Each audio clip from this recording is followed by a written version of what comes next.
The 70s gave us some of the greatest music ever recorded. It also gave us some of the strangest things that ever made it to number one.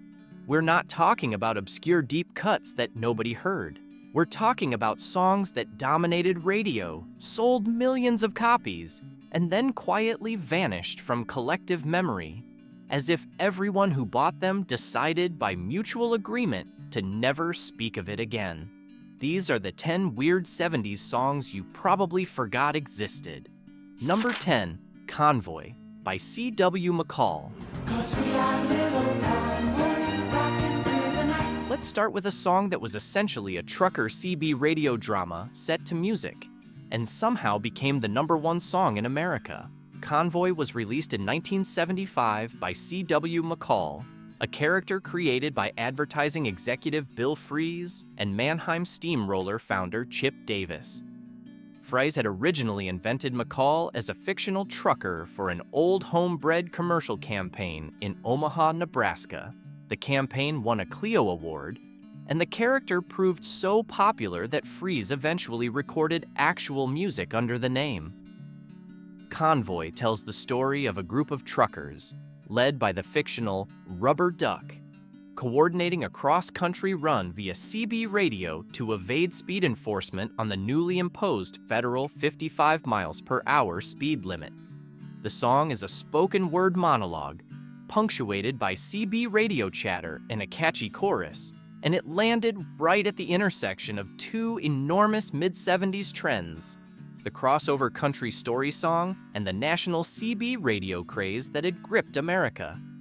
It debuted on the Billboard Hot 100 in December 1975 and reached number one on January 10, 1976, spending 1 week at the top of the pop chart and 6 weeks at number one on the Hot Country Singles chart. One of only a handful of songs that decade to achieve that double. It sold over 2 million copies in the United States alone, and the song became so culturally embedded that Sam Peckinpah directed a feature film based on it in 1978, starring Chris Christopherson and Ali MacGraw. Bill Fries retired from music to the small town of Ouray, Colorado, was elected mayor in 1986, and served 3 terms. He died in 2022 at the age of 93. Rolling Stone ranked Convoy number 98 on its list of the 100 greatest country songs of all time. Not bad for a song that started life as a bread commercial. Come on and join our convoy, ain't nothing but a getting our way. Number 9, Disco Duck by Rick Dees and his cast of idiots. This one needs the full story, because the story is almost better than the song. Rick Dees was a morning disc jockey at WMPS Radio in Memphis, Tennessee in 1976. He had been watching the disco craze build and thought it was ripe for parody. He wrote Disco Duck in a single day, the premise being a man at a disco party who is overwhelmed by an irresistible urge to dance like a duck, and recruited a gym acquaintance named Ken Pruitt, who could do a convincing Donald Duck-style voice, to perform the duck vocals. The song was released on a local Memphis label called Fratone, caught on in Alabama, spread through the South, and eventually got picked up by RSO Records for national distribution. It became a nationwide hit by September 1976, reaching number one on the Billboard Hot 100 on October 16, 1976. 1 week at the top, 10 weeks in the total top 10, and over 4 million copies sold. Here's the part that belongs in a movie. Dees' own station, WMPS, refused to let him play the song on air, citing conflict of interest.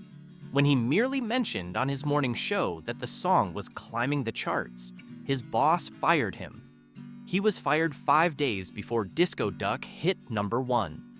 He was immediately hired by rival station WHBQ, where he played it freely, and his career accelerated from there. He went on to host the syndicated Rick Dees Weekly Top 40, which ran for decades.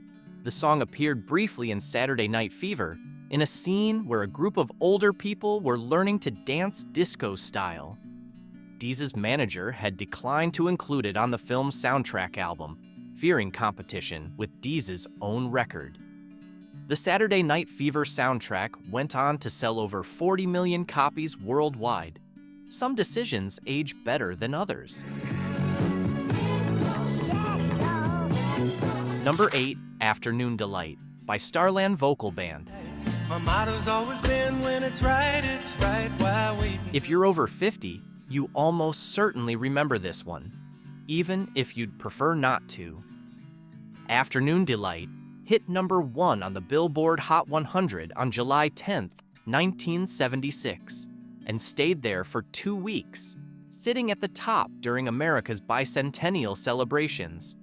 It was written by Bill Danoff, one half of the Washington, D.C. folk duo Fat City, who had previously co-written John Denver's Take Me Home Country Roads in 1971.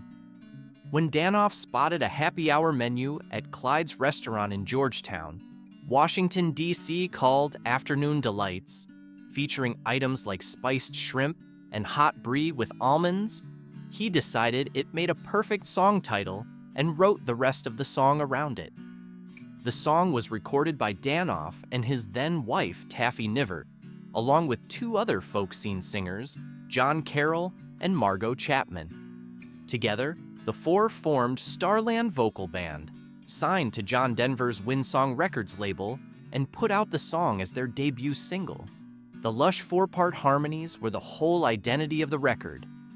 The skyrocketing "Sky Rockets in Flight" chorus sound effect was actually created by pioneering electronic musician Suzanne Ciani using a Buchla modular synthesizer. The song won 2 Grammy Awards at the 1977 ceremony, Best New Artist and Best Arrangement for Voices. Winning Best New Artist that year meant beating out Boston, whose self-titled debut album has since become one of the best-selling debut albums in U.S. history. The Starland Vocal Band subsequently received a CBS summer variety show, which ran for 6 weeks and featured an unknown comedy writer named David Letterman as a regular cast member. The band broke up in 1981. Both couples divorced. The song has been called cheesy, been used ironically in films and TV for decades, and remains one of those cultural artifacts that nobody quite knows how to feel about. It was a number 1 hit. It is about what it sounds like it's about. Make of that what you will. Appetite, looking forward to a little afternoon delight. Number 7, Seasons in the Sun, by Terry Jacks. We had joy, we had fun, we had seasons in. This is the one that sounds cheerful. It is not cheerful.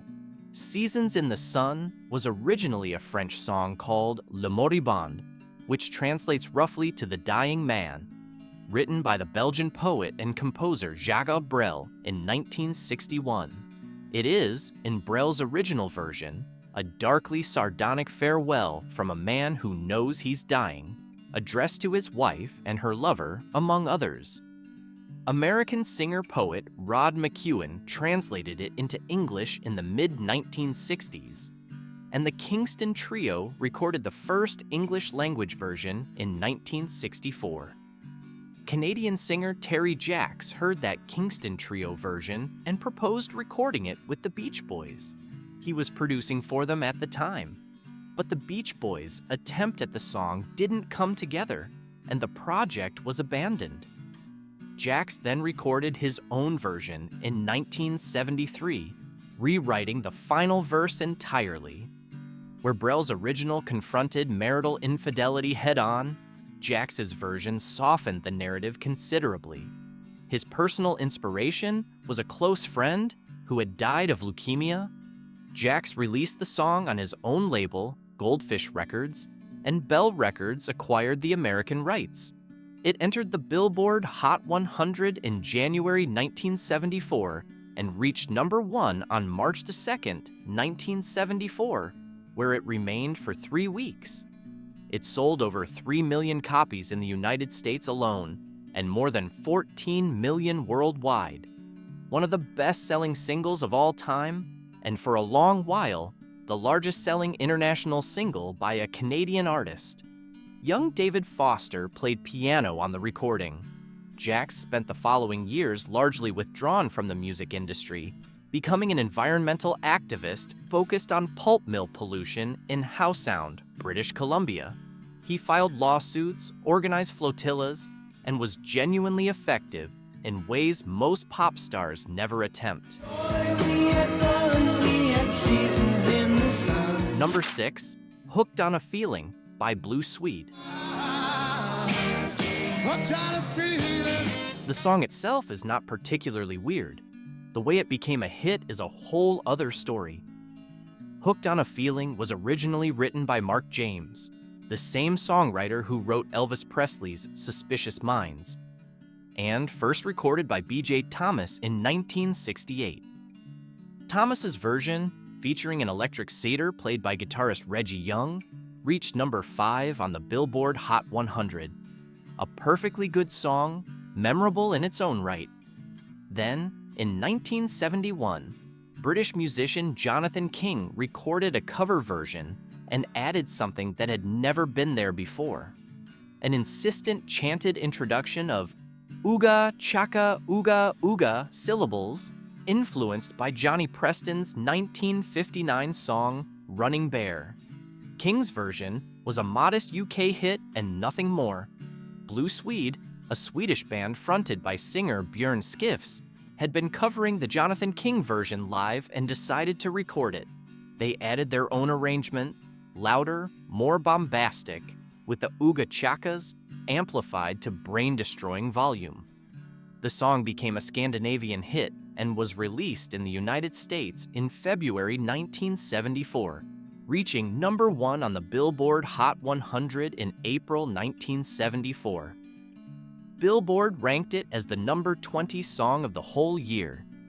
Blue Swede was active for just a few years, from 1973 to 1975, and scored one more American top 10 hit with a cover of Never My Love before Skifs left for a solo career.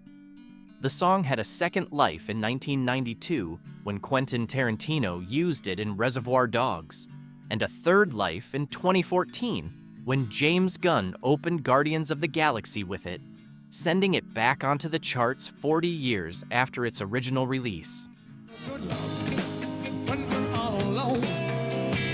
Number 5, Kung Fu Fighting by Carl Douglas. Everybody was kung fu fighting. Recorded in 10 minutes, as a B-side, sold 11 million copies. Carl Douglas was a Jamaican-British singer working as a session vocalist in London in 1974. British Indian producer Biddu hired him to record a song called I Want to Give You My Everything as the A-side of a single, a straightforward pop ballad with serious commercial ambitions. The studio session was booked for 3 hours. After more than 2 hours on the A-side and a break, there were about 10 minutes of studio time remaining. Biddu needed a B-side. He asked Douglas if he had any lyrics handy. Douglas had written a song after an evening in Soho, where he'd seen children on the street doing kung fu moves, a reflection of the Hong Kong martial arts film craze, fueled by Bruce Lee movies like Enter the Dragon, 1973, and the TV series Kung Fu, 1972 to 1975, that had swept across Western popular culture. They recorded 2 takes in the remaining time. According to Biddu, since it was just a B-side, he went over the top on the sound effects, the huzz and ha's and chopping sounds that define the track. A Pi Records executive named Robin Blanchflower heard both songs, asked to listen to the B-side again, and insisted it be flipped to the A-side. Kung Fu Fighting entered the UK singles chart at number 42 in August 1974, reached number 1 on September 21st, and held the top spot for 3 weeks. It then topped the Billboard Hot 100 in the United States for 2 weeks in December 1974. It reached number 1 in 12 countries, sold 11 million copies worldwide, and became one of the best-selling singles of all time. Biddu became the first producer of Asian heritage to produce a UK #1. Douglas never had another hit in the United States.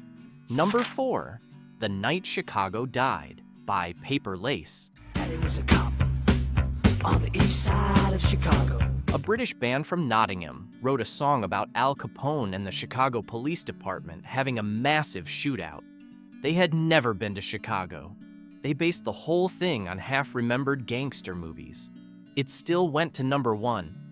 Paper Lace were a pop group who came to wider attention after appearing on the British TV talent competition Opportunity Knocks in 1973. Songwriters Mitch Murray and Peter Callender, who had previously written Billy Don't Be a Hero for the group, a UK #1, offered them a follow-up story song set during Chicago's Prohibition era. The narrative describes a fictional battle between the Chicago police and forces aligned with Al Capone, told from the perspective of a cop's son awaiting news. The historical problems are significant. Capone never staged any direct armed confrontation with police on the scale described. The song places events on the east side of Chicago, a direction that is largely Lake Michigan. Mitch Murray later admitted cheerfully that he and Callender were a little careless with their research and had based the song on old gangster films rather than actual events. The song was so historically garbled that when Paper Lace sent a copy to Chicago Mayor Richard Daley, his staff replied asking in essence whether the band had lost their minds. None of this stopped it from hitting number 1 on the Billboard Hot 100 in August 1974, the same week, incidentally, that Richard Nixon resigned the presidency.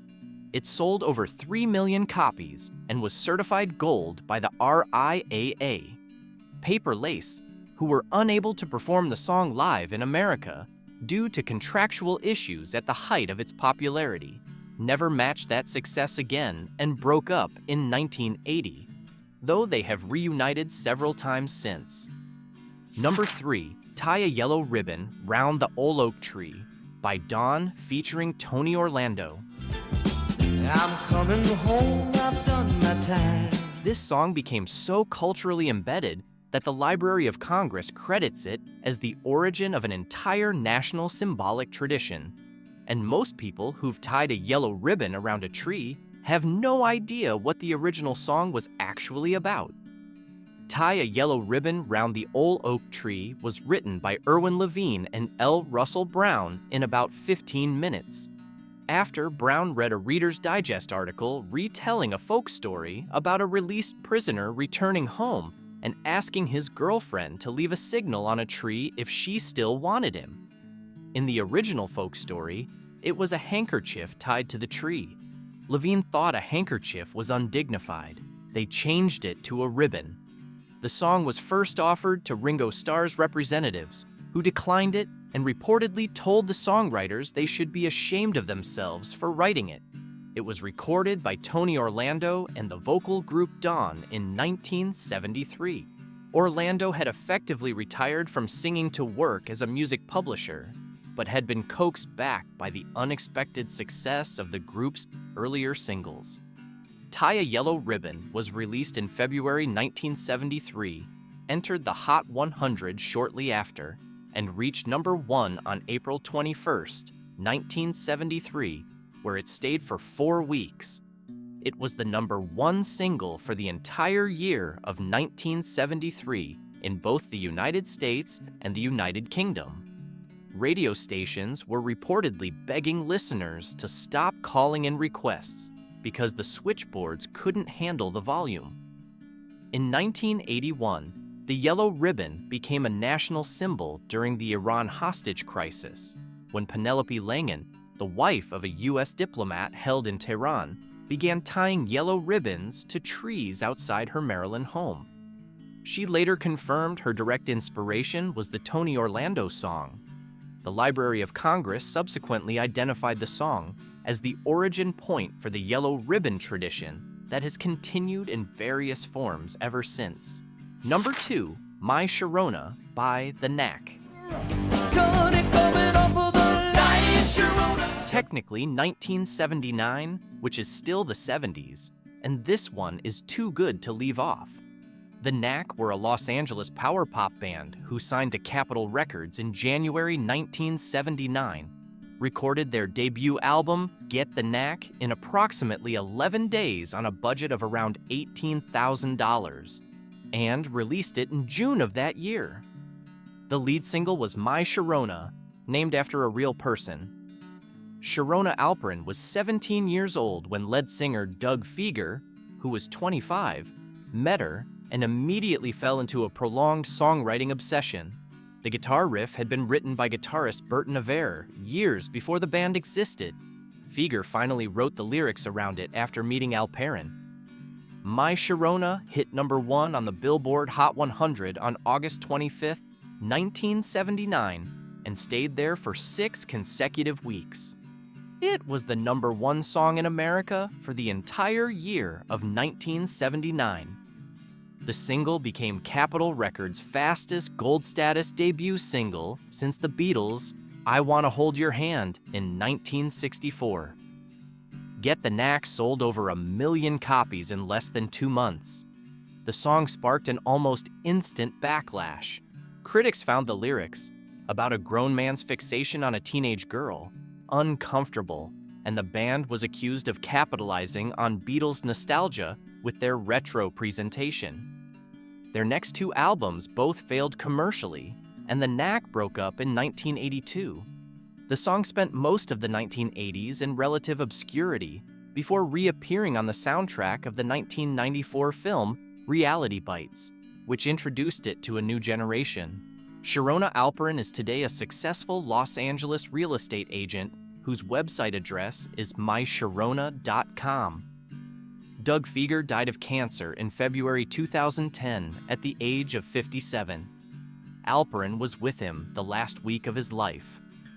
#1, Seasons in the Sun. Honorable mention, Float On, by The Floaters. A quick final one that deserves its moment. The Floaters were an American R&B soul group who had exactly one major hit. Float On, released in 1977. The song is structured as a sequence of 4 verses, each sung by a different member of the group. Each verse opening with the singer stating his astrological sign and his name, and then describing the ideal woman he's looking for. One member's opening, Aquarius, and My Name is Charles. The song reached #2 on the Billboard Hot 100 in the summer of 1977, kept from #1 by Debbie Boone's You Light Up My Life, and hit #1 on the R&B chart. It was a genuine mainstream crossover hit in a crowded year. The Floaters broke up shortly after, the song drifted into obscurity, and the band is largely forgotten today outside of R&B collectors and people who use it to confuse friends unfamiliar with 70s music. It was later covered by Stetsasonic in 1988 and the Dream Warriors in 1996, keeping it alive in sample culture long after the original had faded from radio. It remains one of the most earnestly astrologically committed songs in the history of the American pop chart. The 70s were genuinely strange, not in a manufactured way, in the way that happens when an entire industry decides simultaneously that there are no rules and sees what crawls out of the creative swamp. Some of what crawled out was genius. Some of it was truckers on CB radio narrated over a country backing track.